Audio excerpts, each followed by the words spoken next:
हम बात कर रहे थे पाकिस्तान की गद्दारी की। पाकिस्तान पहले ये कहता था कि मुस्लिम देशों को एकजुट हो जाना चाहिए। जब ईरान पर हमला हुआ था इजराइल की तरफ से, तो सबसे पहले कहानी पाकिस्तान की तरफ से ही सुनाई गई थी कि हम एटम बम दे देंगे, एटम बम से अटैक कर देंगे। अब वो एटम बम भी फुस हो गया है और पाकिस्तान की बातें भी फुस हो गई, क्योंकि पाकिस्तान की रग रग में सिर्फ गद्दारी दौड़ती है। रिपोर्ट देखिए।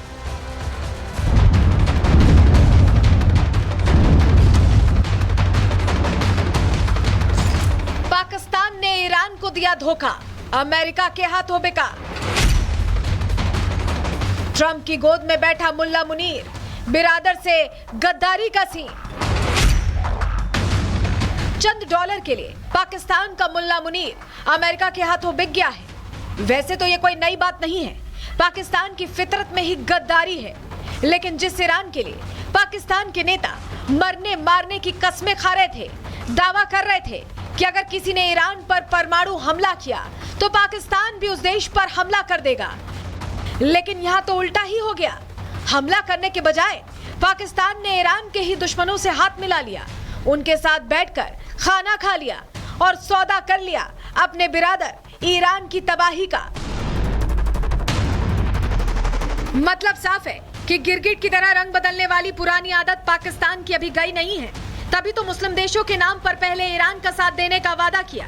खुद पाकिस्तान के विदेश मंत्री इशाक डार ने जोश जोश में इजराइल के खिलाफ मुस्लिम एकता का आह्वान किया था कि मुस्लिम देशों को अब इजराइल के खिलाफ एकता दिखाने की पहल शुरू करनी चाहिए। लेकिन गद्दारी का ऐसा कीड़ा काटा कि सुर ही बदल गए। संसद में खड़े होकर खुद इशाक डार बोलने लगे कि परमाणु बम केवल पाकिस्तान की सुरक्षा के लिए ही है। जनरल्स को कोट करके कि जी पाकिस्तान ने ये कहा है कि अगर इसराइल ने हमारे ऊपर न्यूक अटैक किया तो पाकिस्तान इसराइल के ऊपर न्यूक्लियर हमला कर देगा। ये गैर ज़िम्मेदाराना और इतने झूठी खबर है। और पाकिस्तान का डिटरेंस इज ऑब्वियसली अल्लाह ताला ने इस मुल्क को ना सिर्फ न्यूक्लियर कुव्वत बनाया बल्कि मिसाइली कुव्वत भी बनाया हुआ है। लेकिन ये हमारी अपनी सिक्योरिटी के लिए है, हमारी अपनी स्टेबिलिटी के लिए है। तो हमने कोई ऐसी स्टेटमेंट, हमारी तरफ से कोई ना स्टेटमेंट किसी ने दी है, इसको फैब्रिकेट किया गया है। एक तरफ तो पाकिस्तान में इजराइल का डर है, तो दूसरी तरफ मुल्ला मुनीर ट्रंप की मेहमान नवाजी का लुत्फ उठा रहे थे। लेकिन इस मुलाकात के पीछे की वजह भी मुल्ला मुनीर और पाकिस्तान की ईरान से गद्दारी ही है, क्योंकि अमेरिका ईरान की परमाणु महत्वाकांक्षाओं को पूरा नहीं होने देना चाहता। इसके लिए भले ही सैन्य अभियान की कमान इजराइल के हाथों में है, लेकिन दुनिया जानती है कि इस मिशन का रिमोट अमेरिका के हाथों में ही है। यही वजह है कि ईरान को परमाणु हथियार बनाने से रोकने के लिए अमेरिका को पाकिस्तान की जमीन चाहिए, जिसका सौदा मुल्ला मुनीर ट्रंप से कर चुके हैं। अमेरिका जानता है कि वो ईरान पर पाकिस्तान से नजर रख सकता है, क्योंकि ईरान और पाकिस्तान की 909 किलोमीटर लंबी सीमा लगती है। जानकारों का मानना है कि पाकिस्तान को इस्तेमाल करने के लिए ट्रंप प्रशासन और अमेरिकी सेना मुल्ला मुनीर की पीठ थपथपा रही है, और इसी पीठ पर चढ़कर ईरान को मिट्टी में मिलाने का प्लान तैयार हो रहा है। बदले हालातों से साफ है कि जो पाकिस्तान, जो शहबाज शरीफ, जो मुल्ला मुनीर पहले खामनेई, पुतिन और जिनपिंग की गोद में बैठे थे, अब वो ट्रंप और नेतन्याहू की तरफ जाकर खड़े हो गए।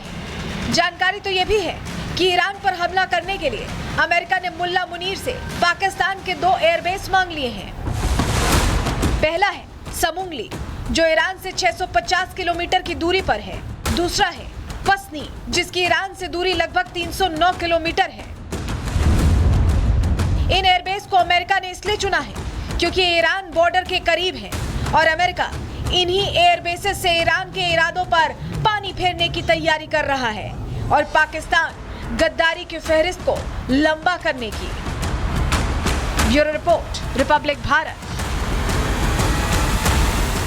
और इस बीच बड़ी खबर मिल रही है, अपने नागरिकों के लिए चार्टर्ड प्लेन भेजेगा ब्रिटेन। तेल अवीव से चार्टर्ड प्लेन से अब ब्रिटिश नागरिक लाए जाएंगे। ये बड़ी खबर मिल रही है, क्योंकि जिस तरह की आपात स्थिति बनी हुई है उसको देखते हुए अब तेल अवीव चार्टर्ड प्लेन भेजा जाएगा, जिसके जरिए ब्रिटेन के नागरिक आएंगे। देखिए, भारत ने अपने नागरिकों को बुला लिया है ईरान से, अब तेल अवीव ब्रिटिश नागरिक लाने के लिए चार्टर्ड प्लेन जाएगा। एक और बड़ी खबर इस बीच आपको बताएं, एक और बड़ी जानकारी जो मिल रही है, देखिए लगातार युद्ध से जुड़ी बड़ी जानकारियां आ रही हैं। ईरान इजराइल जंग पर इमैनुअल मैक्रों का बयान आया है। इमैनुअल मैक्रों ने बयान दिया है और सीधे तौर पर कह दिया है कि कूटनीति के जरिए तनाव सुलझाया जाए। मैक्रों कह रहे हैं कि बातचीत के जरिए, कूटनीति के जरिए इस तनाव को सुलझाया जाए। ये इस वक्त की बड़ी खबर हम आपको दे रहे हैं। हमारे सहयोगी जर्मनी, ब्रिटेन भी यही चाहते हैं, ये इमैनुअल मैक्रों कह रहे हैं। और इस बीच आपको बताएं, क्योंकि इजराइल पर लगातार अटैक हो रहा है, ऐसे में ईरानी यूएवीज को कैसे टारगेट किया इजराइल ने, ये तस्वीर देखिए, ये आप देखिए टारगेट लॉक हो रहा है। ईरानी यूएवी को कैसे ध्वस्त कर दिया जा रहा है, ये वो तस्वीर है। जरा फुल फ्रेम करके तस्वीर दिखाइए कैसे, ये देखिए, ये जो आप प्लस का साइन देख रहे हैं, दरअसल ये टारगेट लॉक किया जा रहा है। ईरानी यूएवी को मार गिराया गया है। ये ईरानी यूएवी अटैक करने के लिए ईरान से भेजा गया था। अगली तस्वीर भी आपको दिखा रहे हैं, एक और ईरानी यूएवी कैसे हमला करने के लिए आया था, नुकसान पहुंचाने के लिए आया था इजराइल को, लेकिन इसे टारगेट लॉक करके ध्वस्त किया गया।